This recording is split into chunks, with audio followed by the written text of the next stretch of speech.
Awakening. Chapter 1. If you love someone, let them go. The train stopped, and Andy and I got up as we were at the train station. Are you ready? He shook his head. No, not really, but if it means that we get to be together after some space, well, then I'll do it.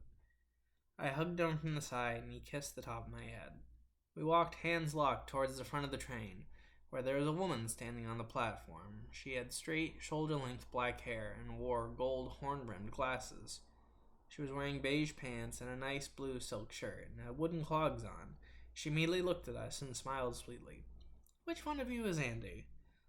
He hopped down from the train and shook her hand. That would be me. Are you Lily? She nodded as Gordon threw down a bag filled with food and clothes for him.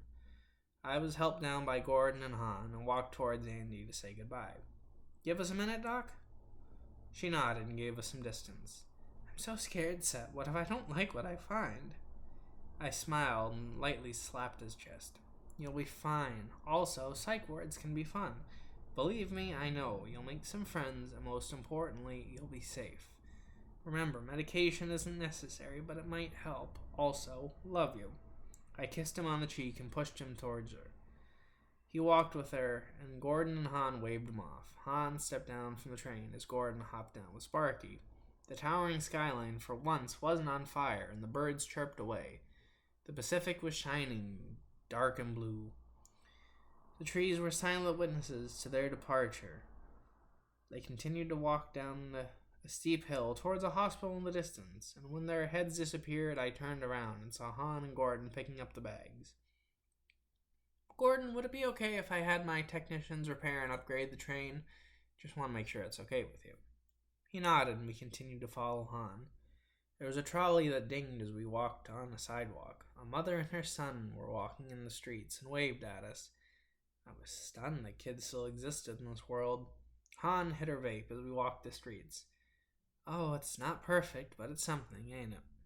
I nodded, and Gordon said nothing as he just basked in the Californian sun. Han, what is the government like? She kept on walking and vaping before answering. Well, Gordon, it's a semi-democratic republic. We have elections, but I'm also sort of a Caesar. We had to keep me in a position of power as I was running the state before the outage. And my late husband Franklin taught me most of his skill set, so I effectively know how to run the country. I was taken aback when she said country. You consider yourself another country, Han? She nodded. We just have to, because the rest of the world is dark. Not a single city or other person is responding to the radio signal, so we must assume we're on our own. While that might be true, one always wondered. But how do you keep away the rest of the world? You must have people who have tried to get in. Sparky walked between Gordon and myself as Han continued to vape. We have nukes. We're afraid to use them, but Atmos knows if they mess with us, they'd be done. I did and didn't like the sound of that. But why not strike first? She looked back at me as we walked ahead. Because we're still rebuilding, and it wouldn't be right. Also, we might not win the war, as we're in a new Cold War. That was a solid point. Eventually, after climbing a large hill, we got to a massive mansion. It was built of wood and red and brown bricks.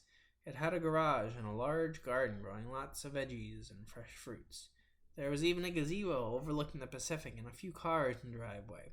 A silver Jaguar from the 70s, a military Jeep, and a blue Honda Accord. The roof was red terracotta tiles, and Han took out a large black skeleton key. Gentlemen, welcome to the governor's manor. Let's get you showered in something deep. Then I'll have a doctor come by and look at your legs, Seb. I liked the sound of that.